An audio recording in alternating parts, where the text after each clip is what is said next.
Começa mais uma edição do JR 15 Minutos, o podcast da Record TV que aprofunda as notícias que mais mexem com a nossa vida.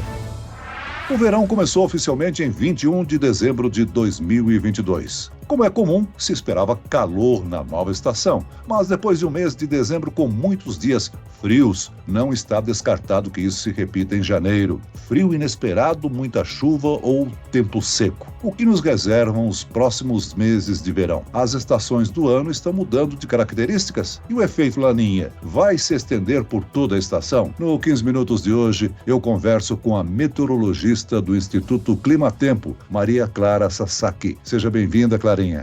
Olá, Celso. Muito obrigada mais uma vez pelo convite. É sempre um prazer estar aqui participando do podcast e trazendo informações para alertar a população, nessa época que é bem complicada com relação ao tempo. E quem participa também desse bate-papo é a apresentadora da Previsão do Tempo da Record TV, Lidiane Sayuri. Ô Lid, o verão é conhecido no Brasil como a estação das chuvas, mas quais são as outras características desse período do ano, hein? Vamos lá, sempre um prazer estar aqui, Celso, Clarinha. Olha, é a estação mais quente do ano, ou pelo menos deveria ser, né? A gente vai falar sobre isso já já. E justamente por causa da grande quantidade de chuva, a umidade e a qualidade do ar ficam melhores nesta época do ano. Os dias também são mais longos, tem maior quantidade de luz solar. Vale lembrar que a luz solar é benéfica para o ser humano. A partir da exposição solar com moderação é que nosso organismo também produz a vitamina D. Clarinha, o verão começou pela terceira vez seguida sob o efeito do fenômeno Laninha. A última vez que isso ocorreu foi entre 98 e 2001. Este evento tem impactado a estação de que forma? Até quando o Laninha vai mexer com o nosso clima? Olha, Celso, o Laninha ele mexe diretamente, com o regime de chuvas no Brasil como um todo. Quando nós temos Laninha,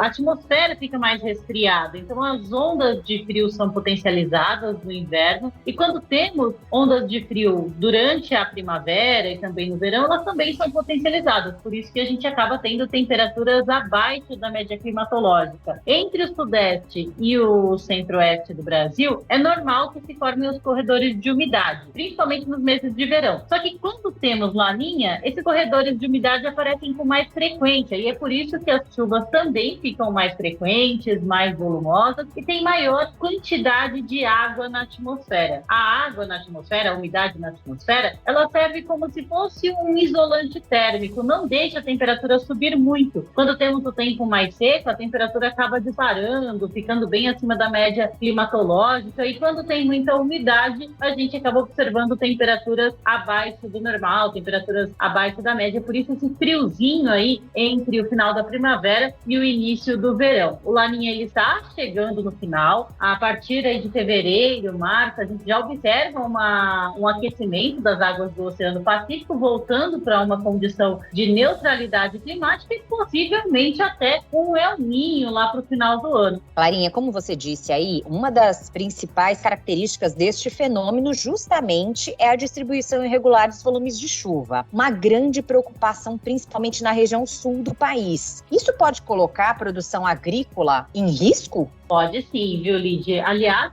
já estamos há 3 anos, como a gente mencionou, sob influência do fenômeno Laninha, e na região sul, a pouca chuva que tem acontecido nos últimos anos tem deixado o solo muito seco. Isso impacta diretamente nas produções agrícolas, A única cultura que acabou se beneficiando aí com Laninha foi o trigo, que tivemos uma safra recorde no Rio Grande do Sul por causa das ondas de frio mais intensas, e o trigo gosta de temperaturas mais baixas. Então isso acabou favorecendo aí a cultura de trigo na região sul. Mas as demais foram impactadas pela falta de chuva. Os reservatórios ficam com baixo armazenamento, os produtores precisam buscar irrigação e muitas vezes a irrigação é de difícil acesso, o que acaba prejudicando e aumentando o custo da produção, das safras. Agora, Clarinha, na semana passada a Serra Catarinense registrou a primeira geada de 2023. Esse fenômeno cobriu de gelo a vegetação de algumas regiões. É um evento raro em pleno verão. verão. É um evento raro, mas olha só, Celso, por incrível que pareça, é o 13º mês seguido com ocorrência de geadas, ou seja, desde janeiro do ano passado, em todos os meses houve registro de geada nos pontos mais altos da Serra Catarinense. As geadas nessas regiões também prejudicam áreas produtoras. Essas ocorrências de geada fora de época acabam até prejudicando também essas safras que acontecem na Serra, tanto gaúcha quanto catarinense.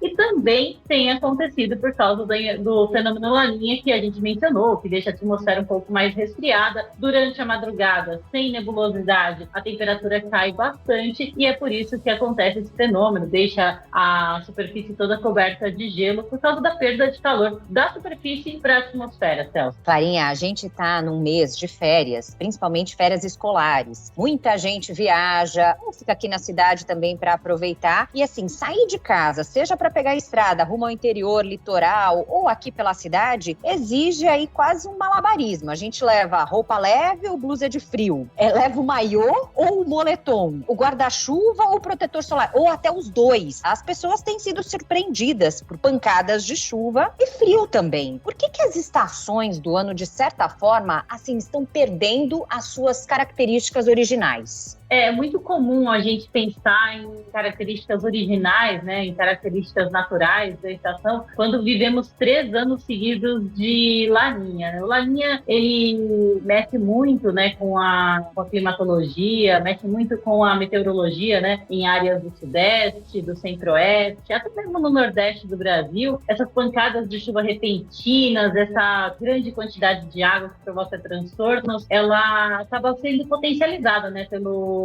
fenômeno Laninha. E a memória da população é de curto prazo. A gente sabe que há muitos anos atrás o cenário era de um jeito, mas agora, nos últimos 3 anos, foi diferente. Então a gente tem essa percepção muito rápida de que o cenário está mudando, de que as estações estão mudando. Todo mundo esperava o verão para aproveitar a piscina, para aproveitar o ar livre, e agora a gente tem vivenciado essas condições. É a circulação de ventos na atmosfera mudando de posição e ganhando intensidade onde não se tinha um cenário desse, que acaba influenciando também nas estações do ano e acaba provocando aí esses cenários diferentes, né? Além disso, temos também efeitos antropogênicos, né? Efeitos da ação do homem que acabam prejudicando um pouco também o cenário do planeta. A gente pode dizer que, historicamente, as ocorrências do Laninha têm alterado o clima, o tempo no mundo? E é uma combinação de fatores, Celso. O Laninha é um dos principais responsáveis, né? Ele mexe a curto prazo com o regime de chuvas e temperaturas, mas existem outros fatores que também mexem com o clima de uma maneira geral. A gente tem fatores naturais que fazem com que as estações do ano fiquem meio bagunçadas e temos também um pouco de ação do homem que também acaba deixando essa atmosfera mais instável, vamos dizer assim. Quando se tem alguma mudança, essa mudança vem de forma muito repentina e acaba surpreendendo a população que está acostumada aí com um cenário de estações bem marcadinhas, de estações certinhas, e a gente vê um cenário se alterando ou um cenário mudando, mas o Laninha, ele é o fator, né, que é mais perto do que a gente pode enxergar com relação a mudanças climatológicas. Verão significa grandes volumes de chuva, e isso é importante para a geração de energia, para o abastecimento dos reservatórios. Eu pergunto, Clarinha, as chuvas estão ocorrendo no lugar certo? Olha, estão sim, principalmente para o centro-norte do Brasil. Sudeste, centro-oeste, áreas do nordeste do país, algumas regiões também dos estados do norte, têm recebido chuvas volumosas, os reservatórios têm se recuperado bastante, mas isso não tem acontecido na região sul do Brasil. O impacto da falta de chuva na região sul do Brasil também mexe com os reservatórios de energia. Os 3 estados da região passaram por déficit hídrico no ano passado, mas quem está se beneficiando mais mesmo são os sistemas de abastecimento que ficam em áreas do Sudeste e do Centro-Oeste, porque os corredores de umidade, né, as zonas de convergência do Atlântico Sul, elas têm se formado com mais frequência. Lidiane, nós estamos falando sobre chuva, porém mais de 40 cidades aqui do país estão enfrentando secas com índices de umidade relativa do ar a níveis considerados estado de emergência. Essa situação será revertida nesses locais?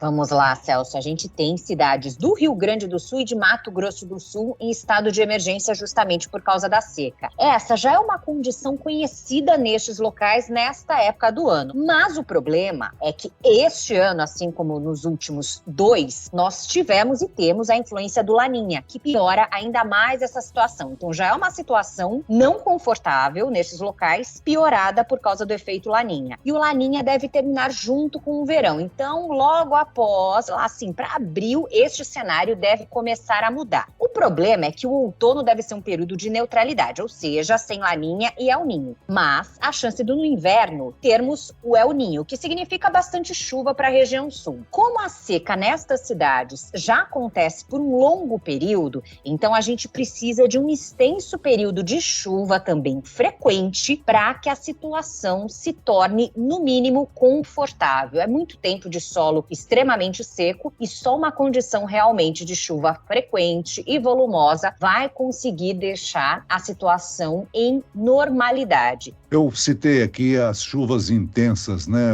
Clarinha? É possível mapear as regiões do país mais sujeitas aos transtornos com os temporais nesse verão?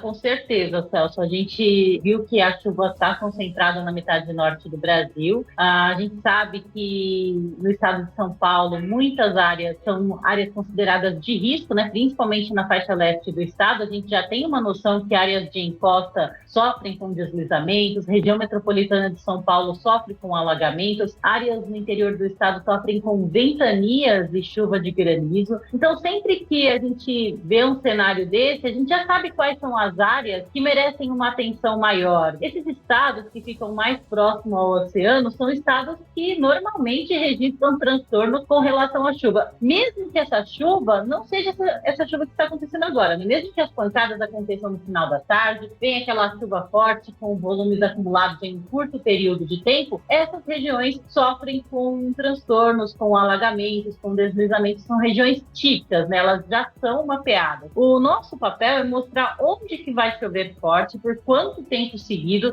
para que haja uma ação a fim de avisar a população ribeirinha, a população de áreas de encostas, para tentar mobilizar essa população e minimizar, na verdade, né, os prejuízos, tanto prejuízos financeiros como prejuízos de vidas mesmo, né? Lidy, o que faz com que a frente fria avance ou não pelo país com chuva e frio? Aliás, é bom a gente diferenciar aqui frente fria que traz chuva de massa de ar polar que traz frio. Uma sempre vem acompanhada da outra? Olha, já que a gente não tem uma imagem, eu vou citar um exemplo para a gente conseguir imaginar. Imagina só uma pipa. A pipa seria a frente fria. O que é essa frente fria? É uma circulação de ventos frios que entra em contato com uma região mais quente. Justamente esse choque do quente com o frio é que forma a tão famosa frente fria. Agora, a pipa sempre vem com a rabiola. No caso, essa rabiola é a massa de ar frio. Ela sempre vem ali no rabicho da frente fria. Quando a frente fria se forma na região polar e não no continente, essa massa, essa rabiola, por exemplo, se chama massa polar e temos ainda mais frio. Agora, quando essa frente fria se forma no continente, temos apenas massa de ar frio e seco. O que faz com que essa pipa, com que essa frente fria avance ou não? É a quantidade de calor e umidade que ela encontra pelo caminho. Ela vai se alimentar, o que a torna mais forte e que permite esse avanço é justamente o calor e a umidade. Se ela não encontrar isso pelo caminho, ela perde força até morrer. E também a circulação de ventos, assim como a pipa, ela precisa dessa circulação de ventos para ajudar nesse deslocamento. O que temos neste momento, além das frentes frias, toda semana, nós temos também ali instalados sobre o país as ZACAs, Zona de Convergência do Atlântico Sul. Antes de encerrar o nosso bate-papo, é bom lembrar que é no verão que as pessoas buscam a praia, o bronzeado. E nesta época do ano, o efeito do sol para a nossa pele é mais intenso. E aí vale a recomendação, o alerta, de uso de filtros solares ou até mesmo de se resguardar do horário em que a radiação solar é maior, Clarinha? como a gente comentou, né, no comecinho do podcast, os dias mais longos, maior incidência de radiação solar, a radiação solar ela é importante, a gente precisa dela, só que a exposição exagerada também acaba prejudicando. Então, nas horas mais quentes do dia, principalmente se não tem a nebulosidade, né, na região sul agora, que estamos com um tempo mais aberto, as horas mais quentes do dia, das 10 até as 16 horas, são horários críticos. A gente tem que tomar cuidado com esse horário, porque a radiação pode também causar problemas. Ela tem que ser em doses homeopáticas. Na nebulosidade, o pessoal do sudeste, do centro-oeste do Brasil, quem for à praia, Rio de Janeiro, Espírito Santo, vê um monte de nebulosidade no céu, pensa que não precisa usar o protetor, mas na verdade a radiação solar está ali. O uso do protetor é importante mesmo com muitas nuvens no céu, Celso. Muito bem, nós chegamos ao fim desta edição do 15 Minutos. Eu quero aqui agradecer a participação da meteorologista do Instituto Climatempo, Maria Clara Sasaki. Obrigado, Clarinha. Muito obrigada, eu que agradeço, obrigada pelo convite. É sempre um prazer estar aqui e que 2023 vem aí com novas oportunidades para a gente manter a população sempre informada. E agradeço também a presença da apresentadora da Previsão do Tempo da Record TV, Lidiane Sayuri. Lidi. Eu agradeço também, Celso, lembrando que de segunda a sábado, todos os detalhes da previsão do tempo, na previsão do Jornal da Record, e também quem quiser participar da previsão, com um pedido personalizado, basta participar pelas redes sociais, fazer o pedido da cidade específica com a hashtag #VocênoJR. Esse podcast contou com a produção de David Bezerra e dos estagiários Lucas Brito e Kátia Brazão. Sonoplastia de Marcos Vinícius, coordenação de conteúdo Edivaldo Nunes e Deni Almeida. Direção editorial Tiago Contreira, vice-presidente de jornalismo Antônio Guerreiro. E eu, Celso Freitas, te aguardo no próximo episódio. Até amanhã.